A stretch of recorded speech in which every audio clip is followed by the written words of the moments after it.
You're listening to Power Pearls Podcast, intuitive, purpose-driven yarn crafting to empower your knits and pearls. Hey, Power Pearlers. Before we get started with this episode, just a few quick announcements for you. I first want to share that Power Pearls Unplugged now has a new home on IGTV. You can check out my new videos every week by visiting me on Instagram, checking out my channel. You can find me by searching at Kara Got Warner. So make sure to follow me so you know when I post new videos. Also, if you want to stay even more connected, join my email list to get updates on new videos, podcast episodes, challenges, and mini courses, and of course, other activities that I'm up to. So go to karagotwarner.com/updates. Now, a little bit about the episode. Okay, so once again, I am joined by my good friend Tabitha Hedrick, and today we talk about how to keep your passion going after you start a creative business.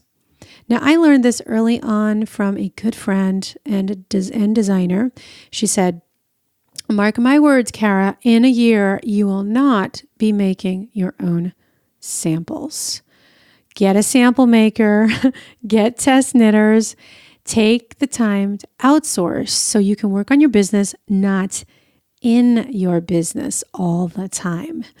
Also, doing your own samples can make your passion fizzle, and I don't want to see that happen for you. So take my advice, outsource your sample making, work with sample makers, work with tech editors, of course, and consider the idea of outsourcing to help keep your sanity." Okay, on with the show. I hope you enjoy. So are you ready to start the episode? I am super ready. I'm so excited about today because we have so many cool things to talk about. We're both looking at a awesome Google Doc with all this goodness on it. So today, Tabitha, thank you for joining me for another episode of Power Pearls Podcast. As always, thank you for having me. I'm so excited. So anyway, we're going to dive into a topic. So this is sort of like a business series, you guys, but it's also, look at it as self-improvement, self-development. So you don't have to be in business necessarily. Like, I know that sometimes the word business scares you off. Yeah. But before we, meaning both Tabitha and I, started our businesses in this space, right? In yarn crafting, we were passionate yarn crafters to begin with, right? We love knitting. So that's the thing. These are the things that we're going to be talking about. You can use them for yourself personally, or if you're in business, they're just going to help cultivate all that stuff behind the scenes, to be more mindful, to have more concentration, to stay with it, with your business, to really, when those times get dark, and they will, unfortunately. But if you love what you're doing, if you love the craft or this, what your why is for doing what you're doing, you can really crowd out, all the other icky stuff, or at least not make it doesn't seem so bad. So we're going to be talking about how to keep the passion in yarn crafting after you start a business.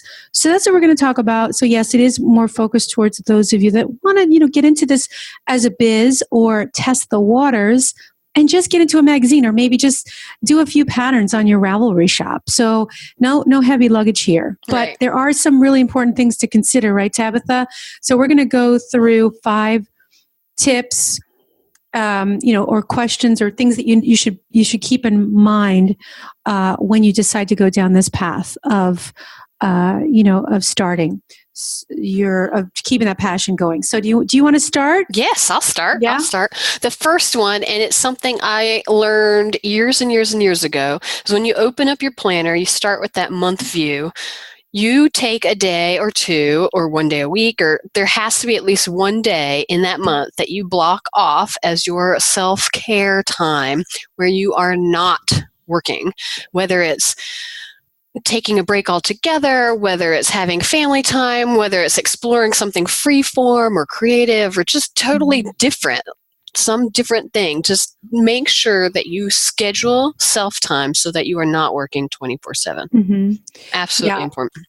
I totally agree with that, because I think, especially for those of you that might be interested in like the design piece, like the patterns, it's technical, right, Tabitha? So it's like you get really, like, your brain just gets a little bit fried, I think. At least mine, I know mine, mine has for sure. Like, absolutely. So it's like when I would switch off to doing something that has no pattern, totally free form, or maybe it's someone else's pattern. I think that's one of the things that we're talking about in one of the other tips. No, this is probably the first one. I already said that, or I wrote that on the Google Doc. Or someone else's pattern, make someone else's pattern, right? If you're not a free form going kind of person. But I love doing that, and I love to just say I'm knitting for the sake of knitting.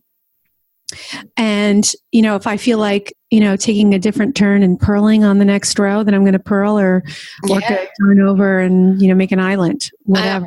I design 80% of my work with my company is design related, and 75% of that is sitting on the computer writing patterns and answering questions and answering emails and tech editing and managing all of those messages and everything. So when Sunday comes around, I call it, I've heard the term scrappy Sunday, sock Sunday.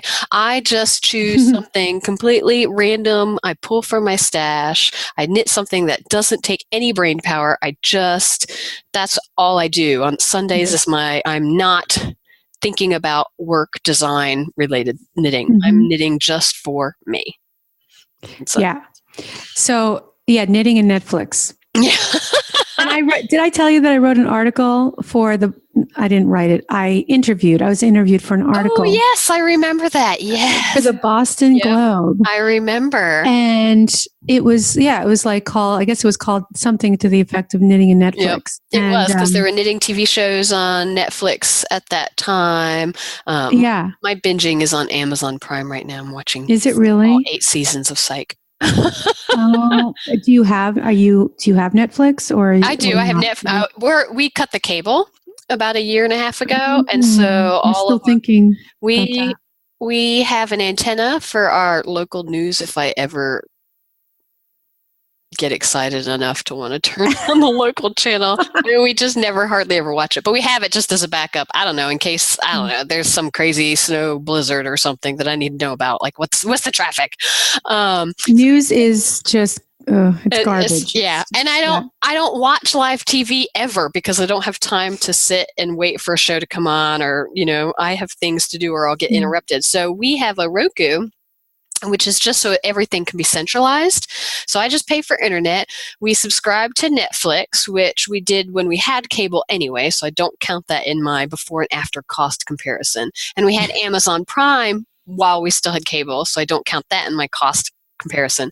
But the only other things, we subscribe to CBS Full Access, which is just all the CBS shows, and you can also access live CBS, so you can watch the news or whatever live through that app, and then Hulu, and then during Game of Thrones season, we do the HBO app and then cancel it at the end. Oh, wow. So we have to have a conversation about this, because it's so complex, and it's not. People think it is, but I know, but when my husband and I go down that rabbit hole, like, should we get rid of cable? I'm so sick of paying $200 a month. Yeah, we only pay right now with internet, Netflix, CBS, Amazon Prime, all of it. We're still less than $75 a month. With internet? With internet. Because I have Comcast. This is turning into a whole different conversation. I have Comcast. And so for internet, internet alone is like $96. It depends. If you cancel your account with Comcast, with whatever current account you have, cable, blah, blah, blah, blah, blah. And then so every time you change, you can get, anytime you change anything. Yeah. So you say, I'm dropping. I know. They'll give you the beginner price. So when we have, what's it called? Charter Spectrum here, I can't get Comcast. And so our intro price was like $33. And now our regular price is $50. Holy moly. Yeah. That's crazy. Anyway, Yeah. So knitting and Netflix. Yeah. That's how this started. So there's lots of options for your binging. That's right. I should add. I'll have to add a link to that Boston Globe article. It's probably still out there, but yeah, it's pretty funny. And actually, at the time, I didn't have Netflix, but I was like, yeah, of course, I'm a binge watcher. Yeah. I binge everything. When it comes to like being able to knit, have an excuse to knit. Hello. I know. And I did an episode about binge knitting here in the podcast. I should, and I'll link up to that as well. Yeah. It's like a little reminder for myself to remember to do that. But anyway, just ways to add, to do that, have that self feel good, like take a bubble bath with your knitting time. Yeah. That counts. Put that on the calendar. Mm-hmm. Yeah. Okay. So number 2, I'll do it. I'll get into that. So get help. Right now, we both differ on this. This is what we had some comments. I actually agree with you, but hire sample makers. Mm-hmm. Now, this is for those of you that are really starting to get hardcore, or imagine that you want to get to that point where you're going to knit all the time, all your samples. But advice that was given to me when I first started as a designer way back in the day, hire sample makers. And she said, mark my words, Kara. This was my mentor. She said, you will not be making your own samples in a year from now. And she was right, because I just, I got to the point where filling my own holes, creating my own, knitting my own stuff on deadline, it made me really dislike knitting.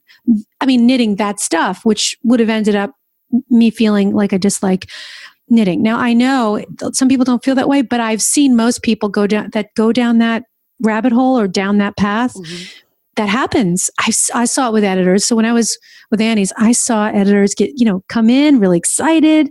I remember one of the quilting editors, very creative, very artistic, freeform, very, just like an artist. And she started filling her own holes in the magazine. And she was gone. She quit like in a year. Yeah. She couldn't do it. She's like, I can't take this anymore. I hate my craft. And I didn't want to say you shouldn't have been making your own quilts. You shouldn't have been making because it just happens. It can happen. So I just think to keep your sanity and to act like a business owner, you should have a sample maker. So if you want this to be a business and you want it to scale, we've heard that word, right? If we're out there trying to be in business, if you want your design business to scale, you need sample makers and you need people, you need to delegate your work. So what do you think about that, Tabitha? It's interesting because my boss has been telling me, you need to get some sample knitters. You need to get some sample knitters so that you can, not be knitting 24/7. Mm-hmm. My problem is it is extremely difficult to find reliable, consistent sample knitters. Now, I love my fiber crafting peeps. I love all of you, the energy and the love and the work you do. Unfortunately, the majority of the people I have worked with don't understand gauge. And so it's very difficult for them to knit sweaters to size. I've had to, almost 40% of the samples I get back, I have to end up ripping and refixing. Really? Because have you reached out to people on Ravelry? Because I hear all these great. Okay, so yeah. I don't. One of my very good designers friends is a huge designer, and she puts out like a ton of designs because she only uses sample knitters. She very rarely knits herself. In fact, I know 3 right off the top of my head, but they have the same pool of sample knitters that they use constantly, and I just have not. I have one girl that I really, really love, and I use her regularly because she's been very consistent and on time. But I had a sample knitter that I'm checking in. How's it going? What questions? Trying to keep up that communication. Oh, it's going great. I just finished the socks, and they fit my head. Oh, geez. I literally put them on my head because she. That was just one. The consistency I've run into personally with just not being able to find sample knitters who get gauge and who understand that, if something looks fishy, they're either too advanced and they go right past it and just fix it and don't tell me about it, or they think that they don't know enough, so they'll keep knitting and it's wrong, and so then they have to rip because I'll say, no, that's not how it should end up, if there's a tiny error or something like that. So The level of communication needed to be able to work with sample knitters if you don't have an adequate team set up. So really, sample knitters is an amazing idea, and I love it, and I want so very, very desperately to have all sample knitters, but I have not reached a place where I have found consistent. My stress levels go up when I have to deal with a sample knitter. Like it's easier for me to knit it myself. I see. I mean, I know that in my experience, when I worked with sample knitters, I had only a handful that I really trusted, and I held on to them like they were gems. And I was like, you cannot have, it's like it's all mine. You're all mine kind of thing, because, it started getting too busy, then I couldn't work with them. I know it's like, I'm telling you guys to go, get sample knitters, but it's hard. Thing is that, it's hard to find good people, but it's worth investing your energy and time, because the alternative is you won't be able to scale your business the way you really want to if you're thinking like bigger. Because it's gonna and quite honestly, you could jeopardize your excitement, your passion for the actual craft itself. And that was one thing I'll just say right off the bat. When I said this before about when I was designing, but even when I was an editor, I never filled my holes, because I always kept that in the back of my mind. I know, and I designed every couple of issues. I would design something for the magazine, something really simple, really had to be simple, because I would lose interest so fast. There's something, and I'm so glad I know this about myself and had the foresight, because what I love the most is the sketching and the swatching and putting it on paper, and it's like the fire of the blank page and this idea. And then I'm like, stuck in it. I'm done. So and the deadline would kill me. Like, why did I do this to myself? I'm the editor and I'm doing this to myself. So So anyway, that's just our good advice there. Yeah. So you want to go into number 3 on our list, Tabitha? Number 3 is really your domain, though. Just because I have never. Well, I guess I have hired help. So number 3 is hiring an admin or something to help you with the little irritating things. Like if I could hire somebody to do most of my job, I wouldn't have a job. Yeah. Well, okay. So that's true. This was one that I picked. I'll just tell you guys, I've been quote unquote using VAs since I was the editor of Crave Knitting. I literally outsourced most of my job. And I did it on the budget of, I knew I had a budget. I wanted to be steering the ship. Now, and I'm just saying this is about being a good business person, even though I was an employee, but you still, when you're in an executive position, you're still expected to run the business, right? And so I knew that in order to create amazing covers and come up with the right theme and pick the right projects that were really going to resonate in a realistic and a very practical way with the audience, I had to be a little bit up here as opposed to, working on the magazine as opposed to in the magazine.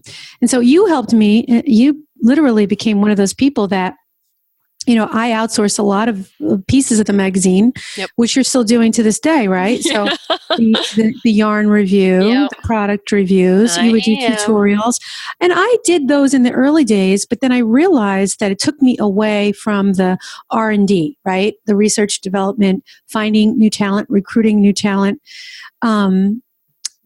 making sure the look and feel of the magazine, like the templates were fresh, like, trends, like what's going on out there, that's part of R&D. So that is something that I did. And I took pride in doing that. And I thought, I'm going to do that, but I'm going to make it work within the budget that I had, so every magazine had like a design budget, and I figured out, okay, here's the editorial articles. Here are the tutorials. I have this much money for hiring sample makers, whatever, so on and so forth.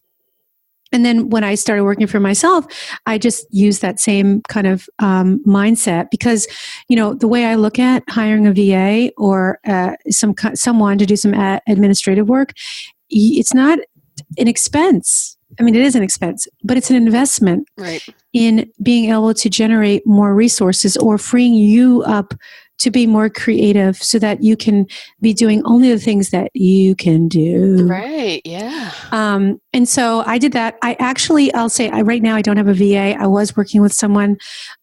She is amazing. She was worth and is worth every penny for the people that work with her. And her name is Jess Cook. She's been on the podcast before. But I got to the point where I had to kind of reassess. I stopped doing the podcast for a while and just make some pivots. First year of business is like a lot of that stuff. Yeah. So I want to work with her again, but it's one of those things where she was doing things like she would literally she could read my mind. That's how good she was. So to find someone like that is gold. Yeah. But you know what? Even if you find someone that can just take one thing or two things off your plate, the things that you're not really that good at, or you feel like really connected to, I have my own team through my job, and two of them are my tech editors. And because I can't tech edit at all, that's not my thing. But a lot of my initial job when I first began was dealing with the pattern layouts and laying out all the patterns. And so that was really just such a time-involved task that we added a layout person to my team, and she's been wonderful. Mm-hmm. Yeah. So anyway, that's something to think about when you get to the point. I mean, it wouldn't be when you're just starting out in business, Unfortunately. Yeah. I mean, if you're not able to pay rent because you're paying your VA, that's definitely a problem. Yeah. And, okay. So number 4, to explore other creative outlets, explore new crafts or do craft shows, one-of-a-kind pieces. I mean, this kind of ties back into number 1. But to give yourself a new challenge or a goal to explore every month isn't maybe another idea. Like maybe you need to hone your skills as a photographer, taking better Instagram photos, that sort of thing. Because all this kind of adds to that bottom line and makes you, adds to your USP. Sorry, your unique selling proposition. Throwing some fancy words out there. But just another designer. We don't really need another designer, but what is it that makes you special? Why you're a designer, why you want to get into this. Do you want to make a difference in the world with, how you create your designs? Maybe you want to help, women in third world countries have a job and you're going to outsource work. I mean, I don't know. I'm just sort of pulling it out of my head here, but, so it is good to explore those outlets to see where you could, tap more directly or more authentically into why you want to do this business, why you want to wake up and, why you want to jump out of bed to do it. And you said it earlier, choosing a new goal or a challenge every month is a really big one. Like you look at just those monthly Instagram challenges that people start. There's 14 going on right now where every day it's a theme kind of thing. And that's to help you start thinking out of the box, thinking a little differently than you normally have. And you can do that with your daily life. I'm kind of known for every year I choose a project, and that project is something I'm going to master by the end of the year. This year it's pie baking. Oh gosh. A couple years ago it was learning the ins and out of whiskey. A couple years before that it was photography. So so I schedule, as part of my self-time, but I schedule time once or twice a month where I can devote reading and just engaging and using my hands and my creative brain in just a bit of a different direction. And I can take those concepts of whatever I learned there and bring them back into my knitting business with a bit more passion and excitement. Yeah. And that for me, I feel like that trickles into all the other areas too. Like if you're creative at one thing, you're going to be creative in these other things. And there's a quote or a saying, like the way you do one thing is how you do everything. Yep. So like, I was going to say, because I'm drinking my smoothie, but like I'm always like, what can I concoct? Like what kind of smoothie can I create that's healthy? Because I always have a smoothie for breakfast. And then I love cooking. I mean, I'm a plant-based cook, like I'm always, kind of dreaming up these fantastical dishes for my family, and they always eat them. And let me tell you, when a 9-year-old eats food that's 100% plant-based and he loves it to death, you hit on something really good. I need your recipe. I love to get creative in the kitchen. I love it. And I also at the gym, like for me, going back to that bubble bath, I never want that to ever feel like a chore, and I never feel it feels like a chore in the kitchen either when I'm cooking. Because to me, these things are like sort of an art form, a way of expressing certain things. And like when I'm at the gym, because I'm also a cycle instructor, I was going to say spin, but that would be confusing for everybody because of the yarn spinning. But like I'm always kind of creating something, in that respect too, when it's like movement, being on a bike, doing yoga. Yeah. So like thinking in terms of residing in that moment, right? Being present instead of working on, or cooking in the kitchen. Oh, what I'm going to make, like really turning it into an event. That's just me. So maybe most people are like, "That's great. That's really nice, Kara." But that's not me. I'm all like cooking. Yeah. But I do. Yeah. This is how. So for me, I need it all to blend. Yeah. And sometimes look, it's not always like that, but for the most part, I'm always striving for that. And so that's a good one. Number 4. Yeah. So now Tabitha, this was yours. Number 5 is the big one. It is networking and going to shows like Vogue Knitting Live or trade shows like TNNA or the National Needle Arts Association. Going to those shows, I can't tell you, there are 2 distinct times in my life where I was burnt out and I hate this. I don't even know why I'm going to this trade show because I just don't want to talk to anybody. Like I've been in those stages where I was literally, I'm like battling myself to get on the plane. I mean, that's how like deep the burnout was. Ooh. And then I get to the show and there's all these new things and there's these people and there's these ideas start circulating and we're all talking about the ins and outs and pros and cons and how we overcame this and how we market that. And I come home so rejuvenated and excited and writing down like I'm back on the plane home, whereas before I didn't want to go because there was no point because I hated my job. Not my job now. This is when I was an indie designer. I love my job now. To coming home and not wanting to get on the plane to go back home yet because I just, I'm on the plane. I'm just writing all of these ideas and new goals and new dreams and things to try and just networking keeps the passion burning. My essential oil. It's like blood orange. No. Anyway, your patrons, you can see this, but the listeners are like, what? But yeah, so I wrote in the Google Doc totes because it's so true. And I have to say that this is a big one. It's worth every penny. Every penny. Because you don't know until you get there. Like if you had a crystal ball, you'd be like, oh yeah, the amount that I'm spending to get to this event is negligible.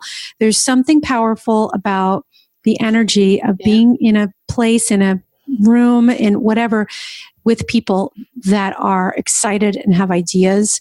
So whenever we go to TNNA, or I know this year you guys went to CHA. No, we went to TNNA this year. Oh, I thought you went to CHA. CHA was last year. Okay. They don't call it CHA anymore. That was the Craft Hobby it's called Association. Creativation. Yeah. So that's another trade show for creatives. But there's many. I mean, so since we're talking about networking, so from the designer aspect, so TNNA, which many of you guys have heard me talk about, so many times, known as the National Needle Arts Trade. National Needle Arts Association. Yeah. TNNA.org. And they're getting ready for the Cleveland show this summer. Oh, it's in Cleveland. Mm-hmm. It's not Columbus. No, Cleveland. Oh, I was thinking Columbus. It's fine because Cleveland is still local to me. Yeah. Yeah. So, but anyway, so there's that show. And then there is the Creativation. Creativation, which is it's very fiber friendly. It's less than 10.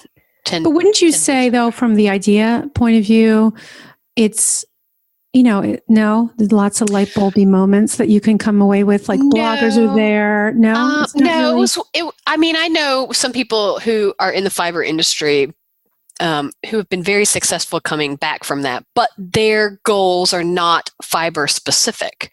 So I have one friend who goes every year, but she does, I guess you could say, project management for large craft companies. She does sewing as well. So she's going at it from that kind of perspective. Mm-hmm.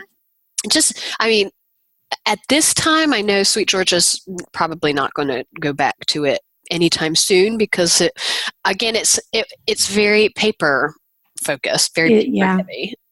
And anyway, I've never been. Never been, so I thought the energy on the floor is very different. But business, fiber-wise, it's lovely. Blogger-wise, fiber-wise, it's okay. Blogger-wise, I would say it's really big if you are a craft blogger in general. Great place to go to. Yeah. I know a lot of crochet designers who went.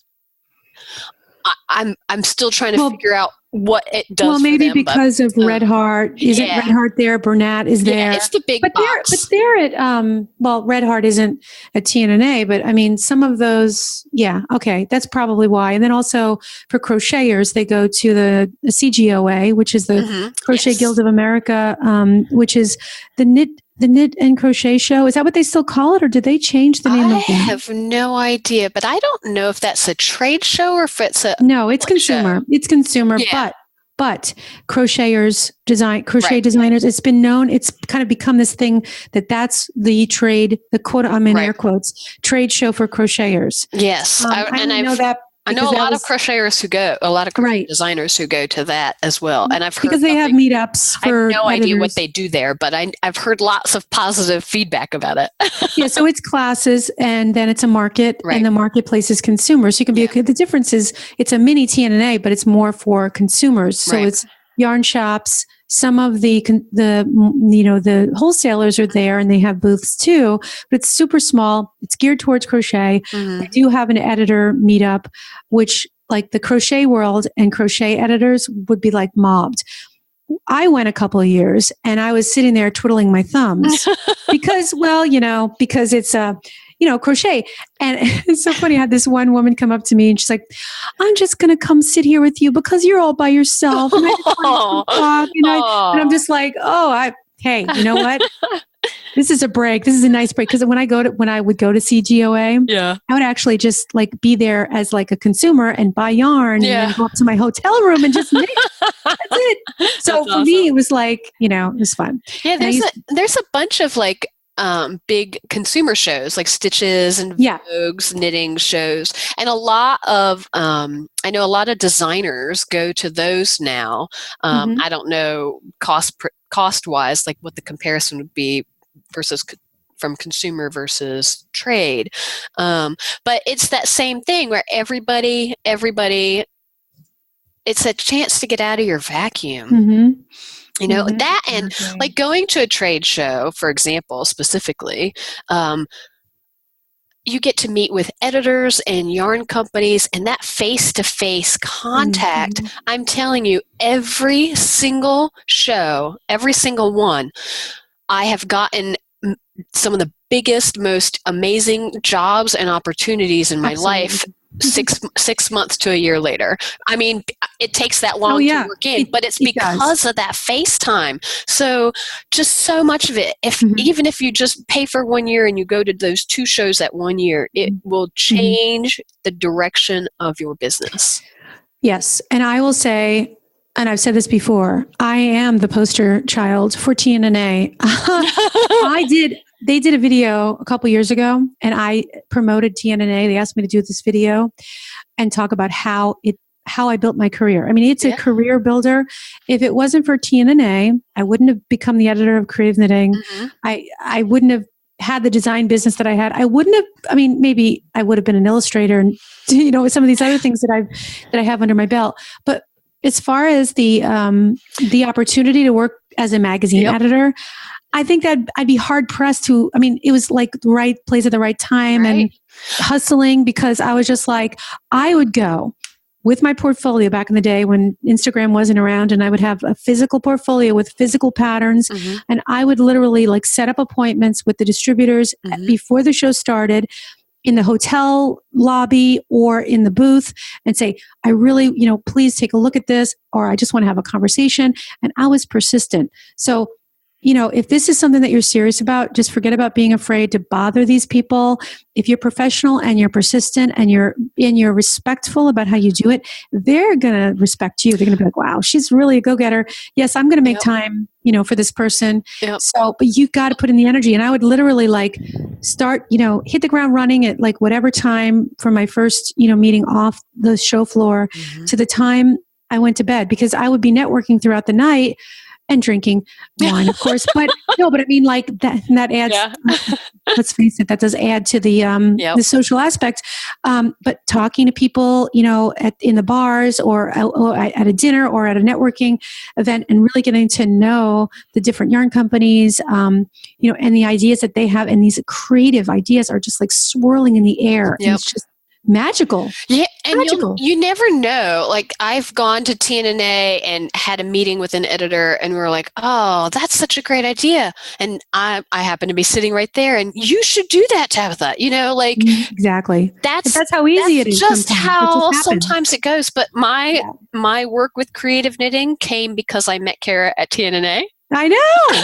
It's so crazy. And do you remember a couple weeks ago, I posted our first video. It was like funny. Yes. Oh my gosh. I looked like a baby. I know. So do I. And it was like down the hallway of some, I don't know, like, and I'm like holding the phone like this, and the whole time I'm smiling, and my arm is like, I'm like, ow. Yep. But ow. I got my job with Sweet Georgia because of TNNA, because of that relationship I developed with Felicia and her team. I met an editor at my very, very first TNNA, and she liked me and my portfolio enough that when like Classic Elite Yarns said, hey, do you have any like ideas? And she went, actually, here's Tabitha's email. And 3 weeks later, I get an email from Classic Elite saying, will you please submit? And that was a window I hadn't been able to access before. So just, it will kick your passion into high gear going to a networking absolutely event. And so forget what people say. It is. And people have said, some people say, oh, craft, it's, it's so hard. You really can make a living as a designer. You don't have to just be a designer. You can be very scrappy. And I was an illustrator, people take photos, they do layout design, pattern layout, so. And TNNA is changing where they're able to support that recently. In the past couple years, we've started the business creative. BCS. Stay well, business creative services. So there's people that do illustration and photography and tutorials and teaching and tech editing and pattern layout, and just the whole gamut is an open doorway for you. Definitely. Yeah. So that's it, Tabitha. This is awesome. An awesome episode that we recorded here today. So absolutely 5 tips, you guys. I hope that you enjoyed them. And I guess that's a wrap. That's a wrap. Till next time. All right, Tabs. I'll see ya. Bye. Bye-bye.